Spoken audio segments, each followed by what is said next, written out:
અમદાવાદ શહેરની પૌરાણિક, ઐતિહાસિક અને સાંસ્કૃતિક ઓળખ સમાન જગન્નાથજી મંદિરની 148મી રથયાત્રા તારીખ 16 જુલાઈ 2026ના રોજ ભક્તિભાવ અને પરંપરાગત વૈભવ સાથે નીકળશે. ભગવાન જગન્નાથજી, ભાઈ બળભદ્રજી અને બહેન સુભદ્રાજીની આ ભવ્ય રથયાત્રામાં લાખો શ્રદ્ધાળુઓ દર્શનનો લાભ લેશે. પરંપરાગત માર્ગ પર નીકળનારી આ રથયાત્રામાં વિવિધ 30 અખાડાઓ, 18 ભજન મંડળીઓ, 18 શણગારેલા ગજરાજ, 101 સાંસ્કૃતિક ઝાંખીઓ આકર્ષણનું કેન્દ્ર બનશે. 16મી તારીખે જગન્નાથજી મંદિર પ્રાંગણથી નગરજનોને દર્શન આપવા નીકળશે. આ રથયાત્રા પૂર્વે અનેક ઉત્સવો હોય છે જે આપણે જેઠ સુદ પૂનમથી ઉજવતા આવ્યા છીએ. આજે પ્રસંગો હવેથી આવનારી પ્રસંગો છે કે નેત્રોત્સવ વિધિ, પછી ભગવાનના સોનાબેજ અને નવયૌવન પર કહેવાય ગજરાજોની પૂજન, પછી મહાનુભાવોનું આગલા સ્વાગત અને મંગળા આરતી, પછી ભગવાનના રથમાં પધરામણી અને તે પછી પહિંદ વિધિ કરીને ભગવાન જગન્નાથજીની રથ યાત્રા પ્રારંભ થાય છે. તે પ્રકારની થોડીક આપ લોકો તો ઘણા સમયથી આ મીડિયા ફોરમમાં, પછી આર્ટ મીડિયામાં ચલાવી રહ્યા છો. ખૂબ સારી રીતે ભગવાનની સેવા કરી રહ્યા છો. હું ફક્ત ટાઈમ ટેબલ અને સમય અને કોણ મહાનુભાવ આવશે એની વિગત આપીશ આપને. ભગવાન જગન્નાથજીની આ 149મી રથયાત્રામાં શહેર પોલીસ કમિશનર શ્રીએ ટ્રસ્ટ કમિટીની અરજીને ધ્યાનમાં લઈને રથયાત્રાની પરવાનગી આપી છે. રથયાત્રા અસલ પરંપરાગત માર્ગો ઉપર જ ફરશે, જેના અગ્રભાગમાં 18 શણગારેલા ગજરાજો, ત્યાર પછી 101 ટ્રકો ઉપર ભારતીય સંસ્કૃતિની ઝાંખીઓ, અંકસરતના પ્રયોગો સાથે 30 અખાડા, 18 ભજન મંડળીઓ, 3 બેન્ડ વાળા રહેશે. સાધુ સંતો ભક્તો સાથે 1000થી 1200 જેટલા ખલાસી ભાઈઓ રથ ખેંચતા રહેશે. દેશભરમાંથી લગભગ આશરે 2 થી 2,500 સાધુ સંતો હરિદ્વાર, અયોધ્યા, નાસિક, ઉજ્જૈન, જગન્નાથપુરી અને આપણે સૌરાષ્ટ્રમાંથી અહીંયા પધારશે. એ લોકો માટે એક ભંડારાનું આયોજન કરવામાં આવેલ છે, જે આવતીકાલે અમાસના દિવસે ભગવાન જ્યારે નિજ મંદિરે ગર્ભગૃહમાં પ્રવેશ કરશે તે નેત્રોત્સવ વિધિ પછી એ ભંડારાનું આયોજન કરવામાં આવેલ છે.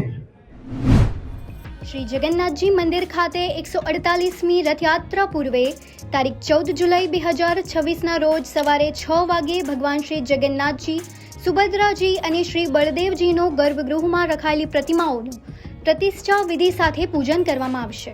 ત્યારબાદ સવારે 7:30 થી 10:30 વાગ્યા દરમિયાન નેત્રોત્સવ પૂજન વિધિ, ધ્વજારોહણ તથા મહાઆરતી યોજાશે. સાંજે 7 વાગે સંતો મહંતોની ભંડારા તથા પ્રસાદ સમારંભનું આયોજન કરવામાં આવશે, જેને લઈને મંદિરના ટ્રસ્ટ મહેન્દ્રભાઈ ઝા દ્વારા વિસ્તૃત માહિતી આપવામાં આવી હતી. 15મી તારીખે એટલે કે એકમના દિવસે ભગવાનને વિશિષ્ટ પ્રકારનો શણગાર કરવામાં આવે છે, જેને સોનાવેશ કહેવાય છે. અમુક જે પુરાણો છે એમાં એને નવયૌવન, ભગવાનના નવયૌવન શૃંગાર પણ કહેવાય છે. તે સવારે 10 વાગે કરવામાં આવશે. 10:30 વાગે પ્રાંગણમાં નીતિ નિયમ અને જે પ્રણાલિકા છે તે પ્રમાણે ત્રણેય રથો મંદિર પ્રાંગણમાં પ્રસ્થાપિત કરવામાં આવશે. અને 11 વાગે જે ગજરાજો ભગવાન જગન્નાથજીની રથયાત્રાની આગેવાની લેતા હોય છે તે ગજરાજોને પૂજન વિધિ થશે. ગજરાજોને અહીંયા મંદિર પ્રાંગણમાં બોલાવીને પૂજન કરવામાં આવે છે અને પ્રાર્થના કરવામાં આવે છે કે ભગવાન ગણપતિ આપ જગન્નાથ ભગવાનની રથયાત્રા હેમખેમ પૂરું કરીને નિજ મંદિરે પાછા લાવશો. બપોરે રથયાત્રા એક દિવસ પૂર્વે બપોરે જે કોંગ્રેસ કમિટીના આગેવાનો છે તે લોકો મહારાજની સુરક્ષા માટે મંદિરે આવતા હોય છે. 5 વાગે શહેર શાંતિ સમિતિની મુલાકાત હોય છે મંદિરે. અને સાંજે 6:30 વાગે ગુજરાત રાજ્યના માનનીય મુખ્યમંત્રી ભૂપેન્દ્રભાઈ પટેલ દ્વારા વિશિષ્ટ પૂજન આરતી કરી મહંતશ્રીને રથયાત્રાની શુભેચ્છા આપવાનો કાર્યક્રમ છે. સાંજે 8 વાગે મહાઆરતી એકમના દિવસે હોય છે અને એ મહાઆરતીમાં મુખ્ય અતિથિ તરીકે ગુજરાત રાજ્ય વિધાનસભાના અધ્યક્ષ માનનીય શંકરભાઈ ચૌધરી ઉપસ્થિત રહેશે.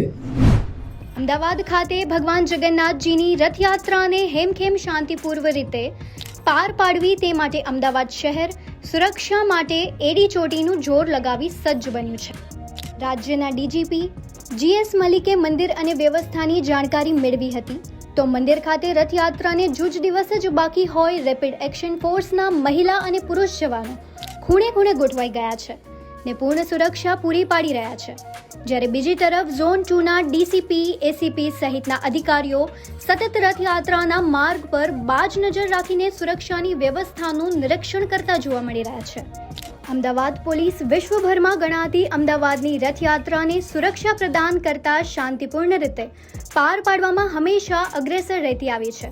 આ વખતે પણ તમામ ઝીણામાં ઝીણી બાબતોને ધ્યાનમાં રાખતા કોઈ અનિચ્છનીય બનાવ કે ઘટના ન ઘટે તે માટે તમામ અદ્યતન ટેકનોલોજી સાથે સજ્જ બની ખડે પગે જોવા મળી રહી છે.